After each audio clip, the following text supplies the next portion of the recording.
Hey, what is up, ladies and gentlemen? Welcome to the Automate Your Agency show. This is Franbo. This is brought to you by the Agency Rocket Fuel team. We do this show every single month where we share the latest and best strategies when it comes to systems, operations, automations, and team building for your agency and your online business. We do this with one goal in mind, which is to help you scale your business sustainably so you can finally achieve the time and location freedom that you've been craving for in your business. You can see all of our past shows in the unit section of our Facebook group. It's actually called the guide section right now. Or you can check out all our previous episodes on our YouTube channel, agencyrocketfuel.com, and also our podcast, Agency Rocket Fuel. Now, in this show today, I have a very special guest. He is the operations manager of Appliance Repair Marketing. They are the number one agency in that space. They're honestly one of the best clients that we worked with back in 2021. And we invited Grayson here today because we understand that there are a lot of agencies out there that struggle with operations, and they struggle with either finding the right ops manager for the business or even how to deal with that relationship, right, with that ops manager. And I know there are also a couple of individuals in this group that strive to become an ops manager one day for online businesses and agencies. And so I'm super excited to have Grayson here with us today. Let me bring him on. What's up, Grayson? How are you, man? Hey, Franbo, doing good. Glad to be here. Dude, it's super excited to have you here. And congratulations, by the way. I know you got married mid last year, right? If Yes, I'm correct. Yeah. June 1st. June So we're 1st. yeah, so we're 6 months in. So Right in the middle of everything, right? I think right, yeah, that's awesome, man. Congratulations, by the way. thanks. Appreciate Um, it. I remember briefly a couple months ago, I made a show, not a show, but I made a video about change management and, how with operations, you don't just build a system, but you actually have to, convince, right, your team members to use that system. And that's how we got reconnected because you shared kind of like your experience. You even called yourself a sheepdog of Yeah, the business, right? And that's how we connect. And that's why we're on this show today. And I feel like that's a great way to just, kind of segue into this because a lot of people don't really know what an ops manager does or how that fits in the bigger picture. So I'm curious to know from your point of view, A, like, how did you get started with all of this? And B, like, what does, an ops manager actually do in an agency? sure. So a little background on me is I worked in engineering for 9 years. I was a design engineer. So everything I did was very process and system oriented. So we got a bunch of patents on some of the things we did, and then I switched into manufacturing engineering about 4 years ago, and so I led a team of about 9 engineers, and so the entire experience there was systems, processes, automation, streamlining.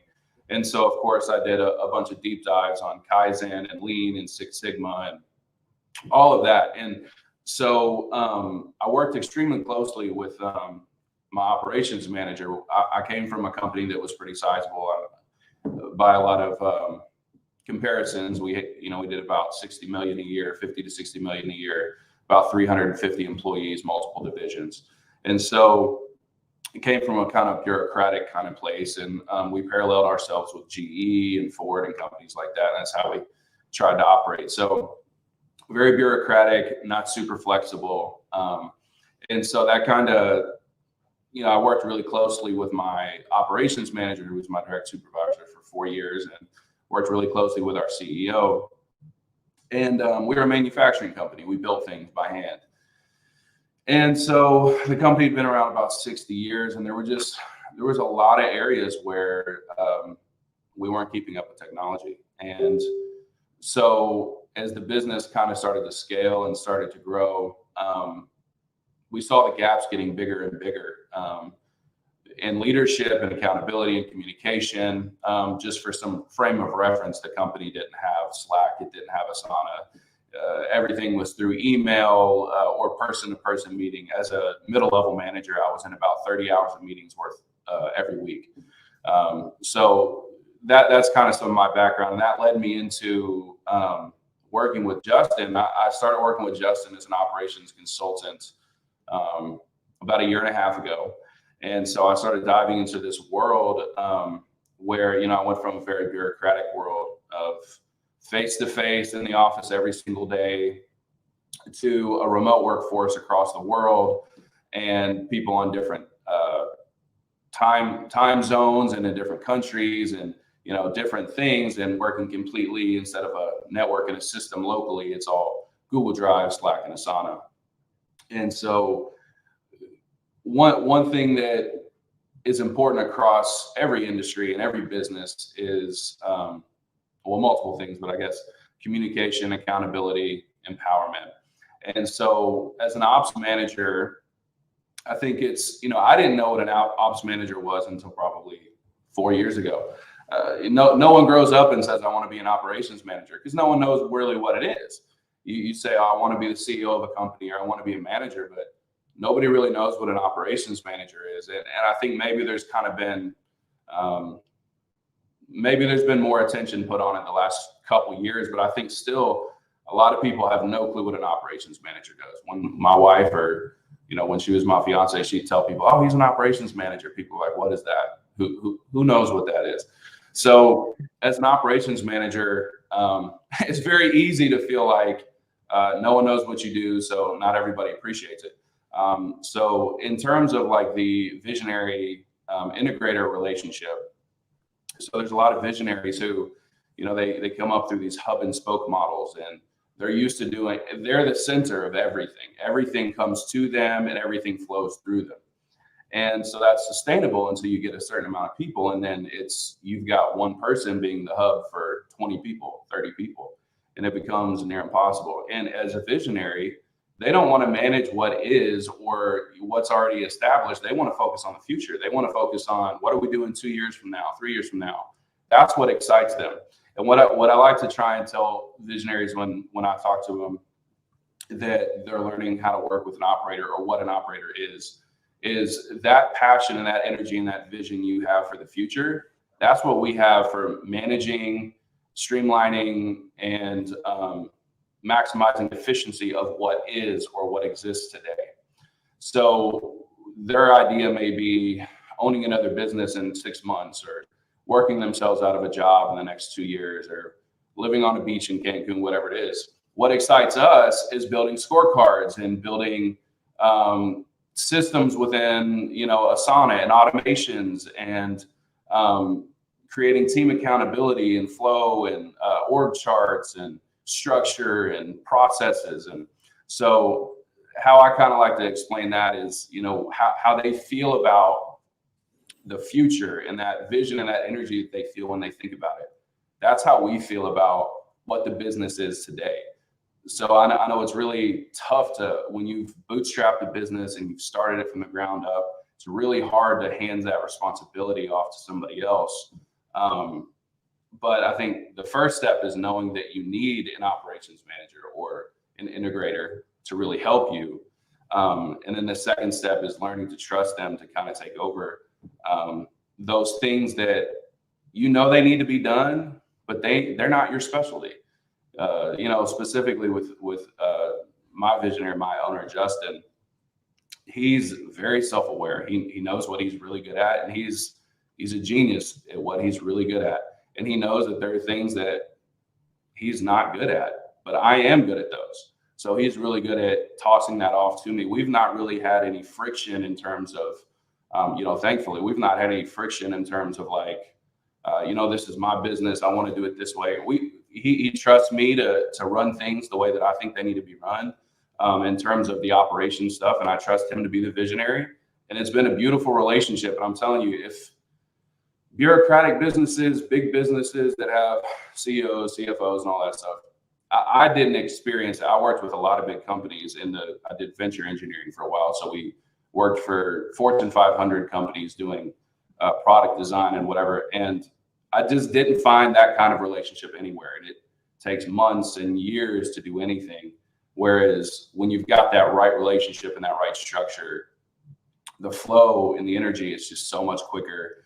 The start to finish is so much faster. It just seems more energized. People aren't frustrated to come to work every day. It just feels so much better that way. So that's some of my context. I love that, man. And it's one thing to create the product and another to actually build a factory that produces it day in, day out, distributes it, and yeah, and that's why, a lot of founders eventually end up, finding their second in command, right? Their COO. And what's interesting is there's a lot of spotlight on the CEO, but then truthfully, the COO is just as important, right, as a CEO in making sure the company actually runs the day to day. So 100%. That's one thing, I meant to say is when both of you can look at it like one person's not more important than the other. I had a realization a while back ago when I was working at the other company. I said, we were talking about budget cuts or whatever. And, I'm sitting in a meeting with a bunch of other people, and this meeting's probably costing us $10,000 because all the people we have in it, it's a 3-hour meeting. And I'm like, well, if we wouldn't have had this meeting, we probably would have saved $10,000. But aside from that, we're all sitting there, and I start thinking, I'm like, if you had to cut an entire department, what department would you cut? And I was like, well, you can't cut janitorial because then we don't have facilities. You can't cut IT because then we don't have systems and networks. And then you can't, and I started thinking about, of course you can make a case for it, but at the end of the day, if your business is strong, every department and every person is there for a reason. And every person is as important in their role as somebody else is. You made a post just a few days ago or a week ago about some people kind of treat some of their workers, lack of a better term, kind of like they're slaves. And, it's common to just, well, we'll just hire somebody else to do that. Well, if you've got the right people in the right roles and you've set your systems up properly and you've got accountability and scorecards and metrics, everybody's there for a reason. Everybody's important. And so for us, the operator, the visionary, Justin, he's the guy that has, of course, we both have ideas, but our ideas are geared differently. My ideas are geared towards how do we make our team stronger. His are to some extent too, but his ideas are more visionary.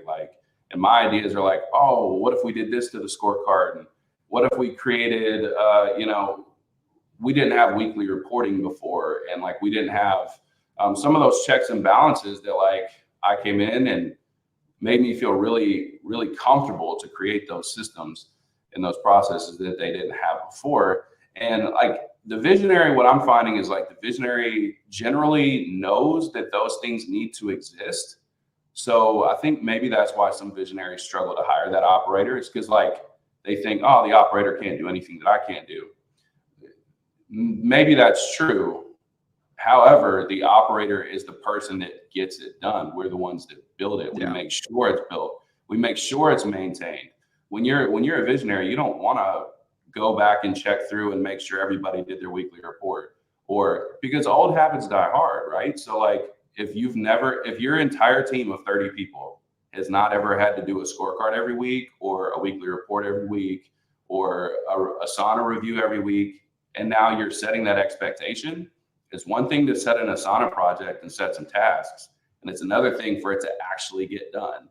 And that's what Justin has told me has been the biggest benefit for him is all these things that he wanted to get done for years. He just felt like he couldn't get it done. It was there, it was floated out in the ether, but there was just a gap between it being communicated and it actually happening. And that's what I make happen. The operators, that's what we do. That's what we bring to the table. We make it happen. That's true. And, not just making it happen, but you as integrators, as ops managers, you act as a filter as well. Because the thing about visionaries, and I must admit, I'm the same way. We have spurts of energy and ideas that just come out of nowhere, and then we come in and share these ideas towards the company. But it's someone has to filter those ideas. Someone has to say that's a great idea, but how does this fit in the bigger picture of where we want to go that we've set 6 months ago, right? Timing. Yeah. It's like a filter both ways. We were having a discussion. So Justin, he calls it throwing grenades, and he's very aware that he's a grenade thrower. It's not because if you're reading an email at midnight, it can take you 30 seconds to shoot a Slack out and say, hey, go review this and see if it's feasible for the business. It might take you 30 seconds. It might take us 10 hours to do a feasibility study, a cost analysis. How does that affect our current systems and how everything currently works together? That's what we do. We make sure that those grenades are either going to be helpful or they're going to be hurtful. So we spend that time and that due diligence. And, we were discussing a few ideas about a month ago, and Justin said something to me that he had read somewhere or heard somewhere. And he said, the right idea at the wrong time is a bad idea. And that's so true. If you've dedicated your company to doing a certain amount of quarterly rocks or projects, or you have an annual operating plan and you've agreed on these 10 things, and then you throw 30 other things in the fire that really at the end of the day don't have that much bearing on the future of the business, that can be extremely detrimental and take away from the energy of the team as opposed to add to it. Yeah. I'm curious to know your thoughts on this, because I understand that, filtration is obviously important and making sure that we stick through our original plans, but there are also moments where you have to listen to the visionary and the instincts, and because sometimes as ops people, we're so in the weeds, we might not be able to zoom out and see the bigger picture, that we're actually falling off a cliff, right? Sure. And so for you as an ops manager, how do you, how does one discern that, right? Yeah, does that make sense? Yeah, no, actually, like that, I think that if anybody had the true answer to that, man, it'd be $1 billion business idea, because it is difficult. And one thing we've really been focusing on in our business is learning to be proactive as opposed to just reactive. It's so easy, and especially when I worked in manufacturing, so easy to get caught up and bring the entire team down and focus on one unit that has an issue, and you can be down there for 4 hours. Well, if one person could have fixed it, you didn't need 5 people on the team down there. Well, you just lost, a bunch of hours of work they could have been doing, and you could have been doing on forward-facing projects. So I noticed for our business specifically, it's super easy to focus on the problems. Like a client calls, they have an issue, or an account goes down, whatever it may be. Of course, everybody rallies together to do that. Projects, not everybody. It's difficult to take the vision, as a person on the leadership team. When we talk about things, we all have the understanding of why something's important, why it needs to be done. Bringing that vision all the way down through the tiers of the business can be difficult. And when you've agreed on annual rocks or quarterly rocks or monthly rocks, whatever they may be, or for anybody who doesn't use the terminology of rocks, just projects that you've agreed on quarterly. There are certainly times that you've agreed on one on January 1st, but then by February 3rd, you go, this is obsolete information now. There's no point in focusing on this. Whereas this other thing that's come to light could really be massive. Let's say if you're a business that only does PPC, and then all of a sudden this opportunity to white label SEO comes up. Well, that, I think that takes the focus of a leader, not just a manager, a leader, to look at the business holistically and say, how is this going to benefit the business? Is this going to just benefit operations, or is this, if a project was only going to benefit one department, and this is going to benefit the entire company with revenue, with marketing, with sales, reduce cost, or whatever it may be. I think though in those times you have to, as the ops manager, we have to look at it and you say, okay, we may have agreed on this, and typically ops people, we don't want to go back on what we've agreed on. We want to keep pushing forward on it.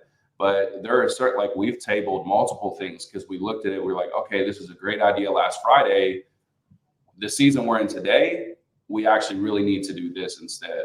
And so it's probably an 80-20 rule. 80% of the time, maybe we need to table some of those things. And then 20% of the times we go, guys, it's the middle of March, or it's the middle of February, it's the middle of the quarter. We really don't want to launch this project right now, but we need to, because it's for the best interest of the company. And we all have to just kind of put down our selfish ways of ops wants to do this, marketing wants to do this, sales wants to do this, and say, guys, this is the best thing for the business. This is what we need to do. Right. And after you filter those ideas, part of the responsibility of an ops manager is also to redirect the workforce, right, towards maybe new projects, or 100%. Having to pause certain projects and, allocating man hours and work hours and productivity. And is that something that, as part of your day-to-day, is, one of your responsibilities? Yeah, absolutely. And with everything, like I would say we're a decent sized business. We've got about 25 or so worker or team members, and so it can get you can get a little hairy if you've dedicated you've worked the budget out, and okay, this person's 20 hours a week, this person's 30, this one's 40, and you've kind of dedicated those hours. It's really easy as somebody who focuses on numbers, an ops person, it's really easy to kind of shoestring yourself and get yourself to the point where, like, okay, we're at the minimum viable product, like we're at where we need to be. But then when you want to take on a project and you need some of that capability, or you need some of that excess time that you don't have available, you have to go back and go, okay, well, we need to revisit the budget, the allocation. And one thing we try and do with our job descriptions is generally kind of put about a certain hour amount on recurring tasks or things that are very specific. If we need you to check the AdWords in every account, we think it might take 3 to 3.5 hours. We kind of try and break our weeks down like that. So like we do leave a certain percentage of time for those extra things, because we want to make sure we have that capacity if we need it.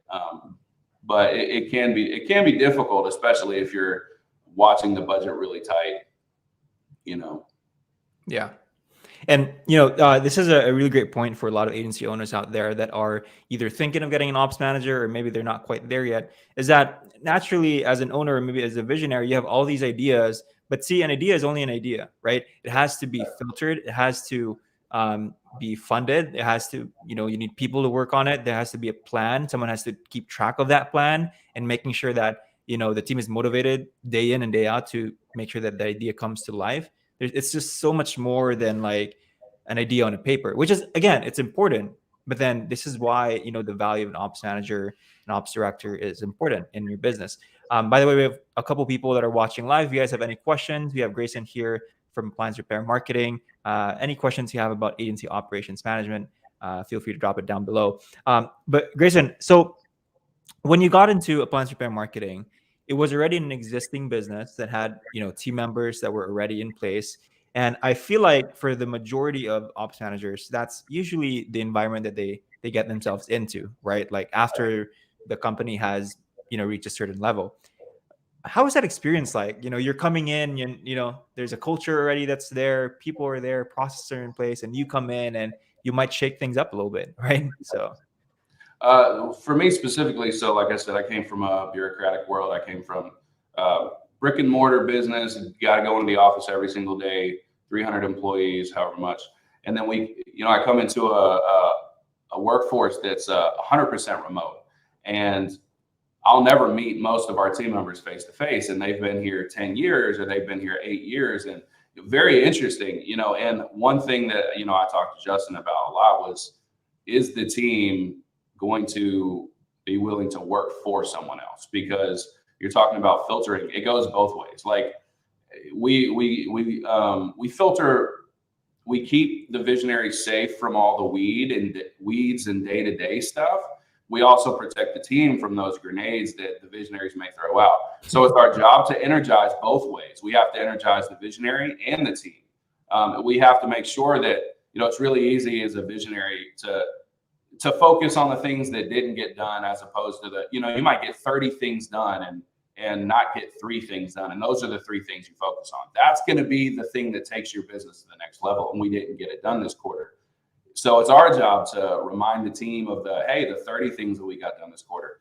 So in my experience, it was relatively easy for me to onboard with our team, because we're blessed with a really great team, and hopefully everybody else is. But one thing that really just kind of took it over the edge for me was, I'm big about one-on-ones in terms of management. I like to meet with people. I like to, no matter if you're in the same role you've been in for 10 years and you don't really ever want to do anything else, I want to know everybody personally, and I want to know what their goals are and what do they like about the business, what do they not like about the business, how can I help? Can I take workload off your plate that you don't think should be on there?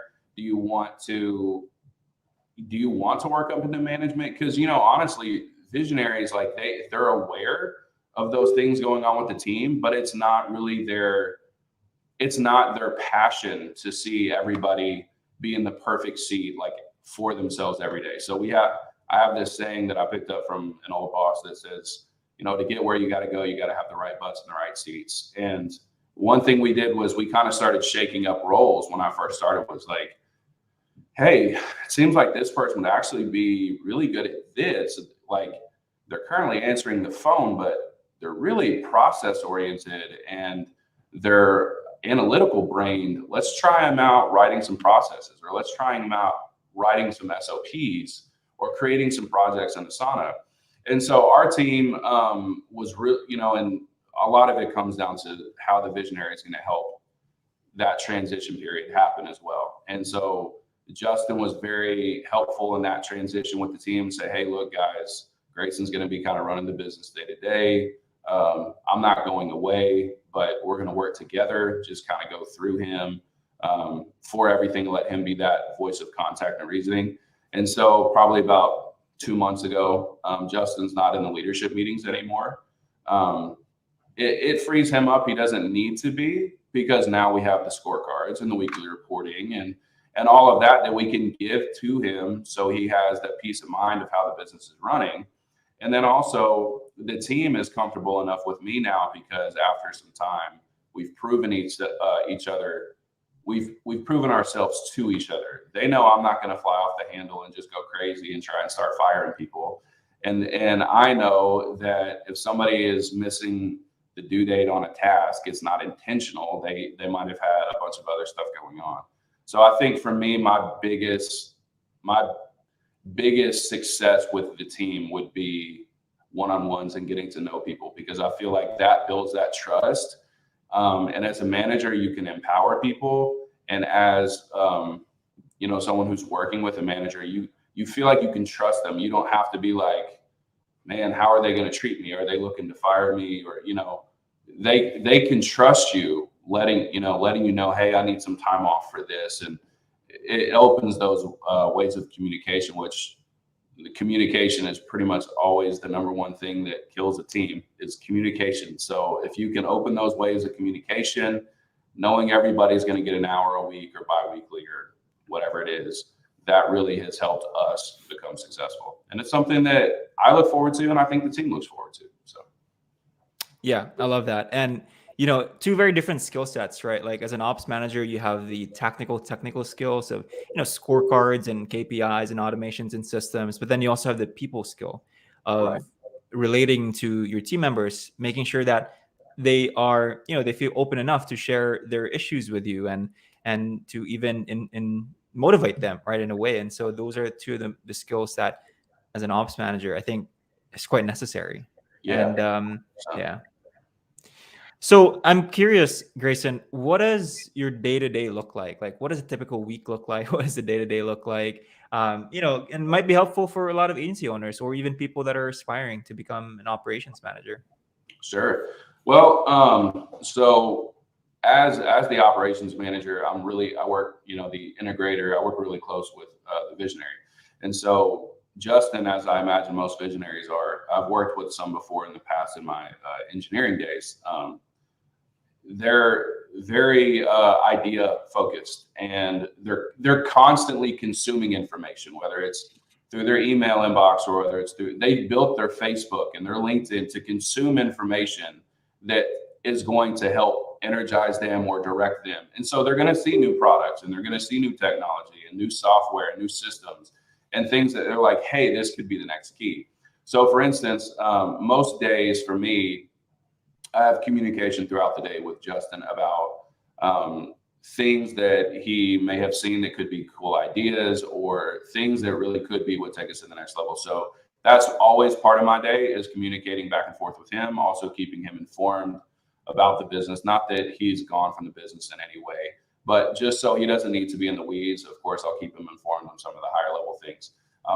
But being that filter. So one thing that I think is important for visionaries to understand is, if you're working 70, 80 hours, 100 hours a week, and, you take pride in it and you love it, you do that for a season. And then eventually it's it wears you out and you go, man, I can't do this forever.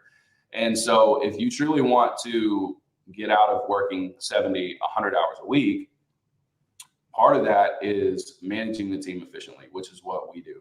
So generally, I don't think visionaries are the greatest at managing departments or people because they don't want to get in the weeds, or when they do, their visionary brain starts working and then it kind of can convolute things. Like, it's really easy to make a spreadsheet a lot more difficult than it needs to be, because you just start, well, what if we add this conditional formatting and the colors here? Let's reach the minimal viable product and let's move on to the next thing sometimes. And you can build it as you go. And so I think for visionaries, they think, well, if I'm spending 10 hours doing this, an operations person is going to have to spend 10 hours doing this. What I think they don't always grasp is that, like, that's how our brains are wired and built. So it's going to take us less time to do some of those things that you don't really want to do. So just like managing a team feels like pulling teeth, like thinking about having one-on-ones with everybody every single week may feel like pulling teeth to a visionary. That's something that, to us, it energizes us, knowing the team and all that stuff, but it gives us information to build on. So I'm in every single, our company's not massive. We don't have 100 meetings a week, but I'm in every team meeting. And so I try and make myself accessible to the teams. And I say, look, if I don't have an answer, I can help get you an answer. So if anybody has any hangups, we typically have team meetings generally every day about 9 a.m. our time. I'm making sure that we have meeting cadences. I'm making sure that that's going on. Like I said in that comment, sheepdogging. So we've put out so many new things in 6 to 7 months. We've put out so many new things. And if you've been doing things a certain way for 5 or 7 years, sometimes it's hard. Not intentional. You just may forget that this is how we're doing it now. So it's also my job, to go through and make sure everybody, our team leaders are pushing their teams to make sure this is done and this is done this way. And also we're fighting the fires every day. So the more clients you have, the more opportunities for issues you're going to have. And, for us, we run ads with Google and Bing. So, of course, sometimes Google just says, hey, we're going to suspend this account. And there may or may not be any reasoning, but it's still something we have to get through and work through. And then, of course, with billing, there's billing things you have to deal with. So I think the minutia of running the business is something that we immediately take off the visionary's plate. Financials, HR kind of things, leading the leaders of the team, accountability, empowering the team to do the right things. There's a lot of times people are very afraid to do something because they're like, is this the way they want it done? Is this not the way they want it done? So we kick off, I kick off projects. We have our rocks, our quarterly projects. So it's my job to maintain those and watch those every single day.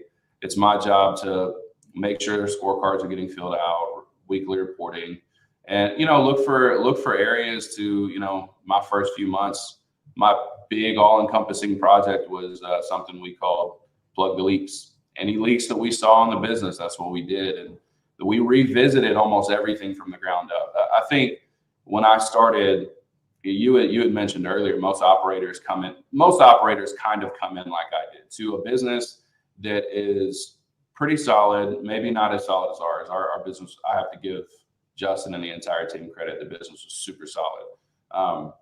But there were some few key things, like right off the bat, that just my operator mind fixed really quickly, and it's compounded every single month. Like whether there were some things financially, just the way we were billing clients, and some processing things, whatever, quick things that immediately impacted our revenue sheet and impacted our profit and loss statement. And so those things give you, they energize you and they make you feel happy. Like, hey, look at these numbers. We're already growing and doing better.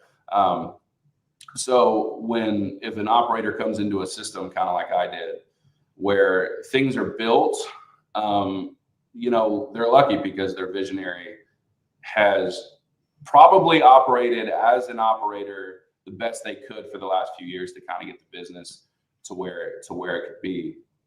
And so our job is to take all those projects that have gotten to 30% or 50%. They never got taken over the finish line, and kind of pick up those pieces, push them over the finish line, and then everybody's happy. They've gotten all these projects done that hadn't been done. So I would say we probably completed more projects in 6 or 7 months, possibly, that it had been done in the previous 2 or 3 years. And it gives the visionary an outlet, another brain to talk to, to bounce ideas off of it. Like, it gives them like that assurity that they're not on their own. You know what I mean? They've got somebody else working with them that is going in the same direction they are. 100%. Yeah, man. The sheepdog, the plugging the leaks, you're the glue that keeps everything together. Right. And even grenade catcher, which sucks for ops people, but yeah, that's the truth, though. That's the truth. And so you mentioned earlier that you don't really have much of a friction with Justin, which is great, because I think CEOs and COOs should have that kind of relationship. But I'm curious, but has there ever been issues where you really needed to push back, right? And I think for a lot of ops managers, they can sometimes be afraid to do that, right? In fear of maybe losing their job or something like that. But I think it's also a skill that is necessary for an ops manager to have. So what do you have to say about that, like in terms of really pushing back and stuff like that? That's a great point, because luckily we haven't had many situations like that. Justin and I knew each other for a lot of years before I worked here full time or part time. So we have a relationship that went before our working together days. So that helps. There are times where you're coming in as the ops guy and you're trying to run a business that somebody else built with their blood, sweat, and tears, and you may be doing something that makes them uncomfortable, and you may have made a decision that they're like, dude, that's not the right decision, or they don't feel like it's the right decision. And then they start questioning everything, because this is what they've built. This is their life. Like, I've always worked for someone else. I came into a business where a guy built this from the ground up. Like, he wasn't working for anybody else. He did that himself by working 100-hour weeks and all that stuff. So like, it's really easy in those first few months to start overthinking. Like, as the ops guy, am I really doing what I'm supposed to do? Are they really happy with what I'm doing? Sometimes it may, and a visionary is never going to be the person that gives you a pat on the back every day. They are not that person. So like, especially when you don't have that and you're in a high level position, you're also in a high risk position. So when you're having those conversations, like I said, I've been blessed. We haven't had many of those, but like we've had a couple of those conversations where we both had some things to say, and nobody's yelling and screaming at each other, but like I had some things like, hey, this is how I feel about it. And Joseph said, hey, this is how I feel about it. And the biggest thing I think was you hit on it. We both had to know going in, both Justin and I had both talked about this before. I had worked at the same company for 8 years, 8.5 years. And I said, look, I'm getting married. My life is changing. I can't afford to go into a situation where I even have to think about I might be getting fired. Like, I can't even think about that. I need to know that that's not on the table. And Justin was like, absolutely not, unless you're a complete bum, which of course I have enough faith in myself. I'm not a bum. So when we had those conversations, as the ops guy, I had to say, look, this is why you hired me. This is how my brain works. Like, you may feel it should be going this way, and you may be right. You may not be right. But you've got to trust me. And the thing is like having that open door of communication, where if they're unhappy about something, you can talk to them about it. Or if you're unhappy with something, you can talk to them about it. Really, probably what I imagine the majority of people are going to deal with is the transition of power, because there are days that you feel comfortable handing your business off to somebody else. And then there are days where you go, oh crap, should I have done that? Like, I built this myself. Do they really have the best interest at heart? So for us, like when I go into the meeting, you have to have, if I go into that conversation, you have to have a measure of confidence in yourself and say, look, this is what I do. This is who I am. This is what I've built myself for. All the training that I've gone through, all the Udemy courses I've taken, all the YouTube videos I've watched. This is what I've built myself for. And I feel confident telling you I'm going to make the best decision possible with the best information available. And I think as long as both of you can come to that common agreement, and nobody's being, you can't be disrespectful to each other and hurling insults and stuff like that. You can't do that. But as long as you both have that common understanding of you're doing the best you can do at what you do, and I'm doing the best I can do at what I do, we have to kind of trust each other. I think that's going to be the best way to solve it, because he knows he can't do operations stuff better than me, and I know I can't do visionary stuff better than him. Just because he's the visionary and I'm the operator, that doesn't mean that we don't both have similarities. Like if you take the Visionary Integrator test on Rocket Fuel, I think I'm like a 96 in Integrator, but I'm like an 82 in Visionary. So we still have common language that we can speak, and I think he's similar. I think he was maybe like a 99 Visionary and like a 78 Integrator. Just because it's not all or nothing, just because you're the operator or you're the visionary, that doesn't mean that you're conflicting with each other. You're still speaking the same language. You just see it a little bit different, if that makes sense. So I have confidence in myself. He has confidence in himself. So when we have those conversations, if there's friction, you say, look, let's trust each other to do the best at the things that fall within our scope. If it's an operations thing, let me handle it. If it's a visionary thing, I'll let you handle it, I'm grateful, Grayson, that you brought that up, especially the part where you had an honest conversation with Justin, to where at certain moments you're going to have to push back because it is what your expertise requires of you, and that you should have that confidence that, there's going to be stability in your work. And trust me, we've worked with hundreds of agencies, and that usually is where owners and operators have issues in, and ultimately the relationship fails because the owner feels the need to constantly jump in, because rightfully so, they've, like what you said, they've spent their whole life trying to build this. But at the same time, the operator also needs to have that space to implement new projects and solutions to the best of their ability. And as long as you have that common agreement, like what you said, I think I think everyone should know this, right? Especially coming into that dynamic. And so, thanks for sharing that. Cool, man. I think one last thing, you said you've implemented a lot of new things, right? 6-7 months. What is the one thing that, if you don't mind just sharing to our audience here today, one thing that's made the most impact, right? I'm sure a lot of it has made tremendous impact, but what's one project that, maybe an agency or an operator can take from this interview today that they could immediately implement into their own business? So I'll kind of, there are probably two things, but they're kind of the same deal, or maybe even three, but they're all very operator based, and they're extremely beneficial to me. And that would be scorecards, which they kind of had scorecards before, but we really dialed them in. A project we completed last quarter, which would be our company handbook, which we made a lot more than just a typical HR PDF doc. Like it's really our operating system. It's where all our processes and systems and things like that are housed, but also our team directory and how we use it for onboarding and things like that, and then also weekly reporting. And I think those three things, that it's super easy to overlook them. And if you're looking at it as a leadership team, it's like, is there really value in doing this? Don't I already know what they do every week? Man, it's so valuable. What I've done with weekly reporting, and I brought this structure over from what I had done at my previous place. We have like a successes, we have a challenges, and we have like a summary, a successes, a challenges, and then at the bottom we have a help me section.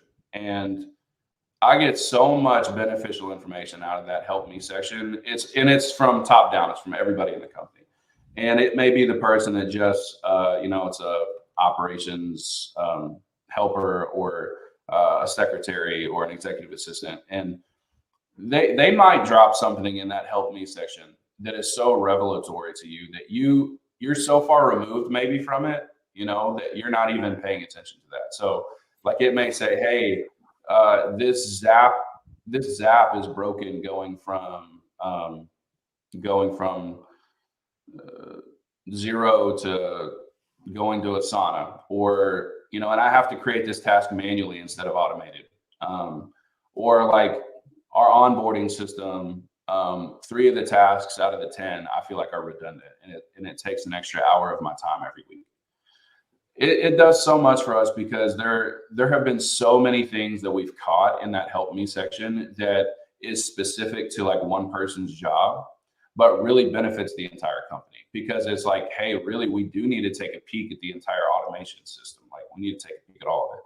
Or this person really wants to be a manager and they want to work on higher level projects. And if we can give them the opportunity to do that, I mean, for instance, we had somebody who has been on the team for a while, like multiple years. And he said to me in one of his first help me sections, hey, I really want to be, I can't remember how he phrased it, but kind of like more important. I want to have like more input or work on projects. Like I want to do the best I can do for the business. I want to be here for the long haul. I love the company and I want to see it successful. And I want to be a leader one day. Can you help me be a leader? And so like as the operations guy who has one-on-ones, that somehow hadn't come up in a one-on-one yet.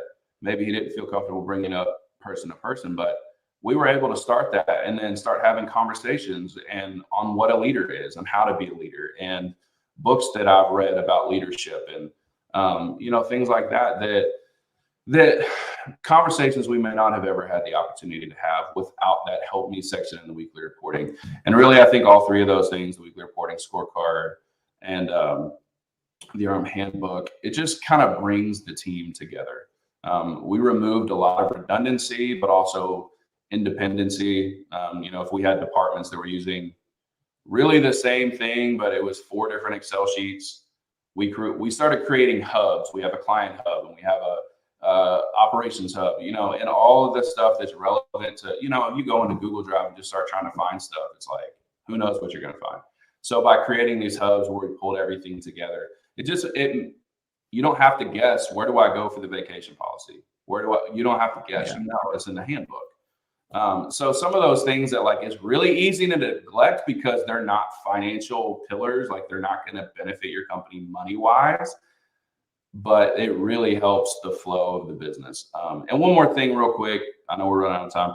To the last point, I think I was watching a video from a live that Alex Charfin, I believe, had done last week. And one thing he was talking about operators, and he said he's a visionary. He had said one thing he had learned about talking with operators or working with operators was the more you question what they do, the less effective they are at what they do. So if you start questioning how an operator built an Excel sheet or how they built out a project in Asana, you don't need to micromanage the details. If you're a visionary, you don't need to, well, I think this color should be a little different, or I think this column should be framed this way.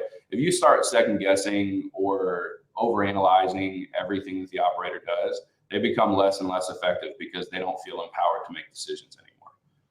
So really don't overanalyze or overmanage the minutia, the details. Let them do what comes natural to them and let them push it over the finish line. I love it, man. And I think that's just a great way to end this episode. Honestly, this is probably one of my top favorite interviews that I've done in the group. And yeah, I'm super grateful that you joined us here, man. You're part of the Facebook group. So if anyone has any questions, are they free to just drop the questions down here? I'm sure majority of our viewers will probably watch us later tonight, in their beds instead of watching Netflix, hopefully. Right, yeah. But Grayson, thanks so much for joining the show and for being kind enough to share not just your experience, but like even, like how you deal with relationships with others, right? And that's just, it transcends more than just the technical aspect of operations, right? Because it's really 2 skills, right? People management and also, the technical side of things. as part of tradition, we always end the show by asking our guests, if you weren't doing what you are now, like if you couldn't work online, what do you think you'd be doing in terms of work? I'd own and manage a drum store. I'm a drummer. I love drums. I don't think I'd ever truly be happy because it wouldn't be challenging enough, but I'd have fun with it. I like drums. That's probably what I'd do. We should probably have you here next time, man. I'm trying to learn to play the guitar, so maybe we can do something one of these days. But all right, ladies and gentlemen, this is Grayson Newland from Appliance Repair Marketing. Thanks so much for tuning in live and for watching the replay, and we'll catch you guys on our next show. Thanks, everyone. Thanks, Grayson. Thanks, Brembo.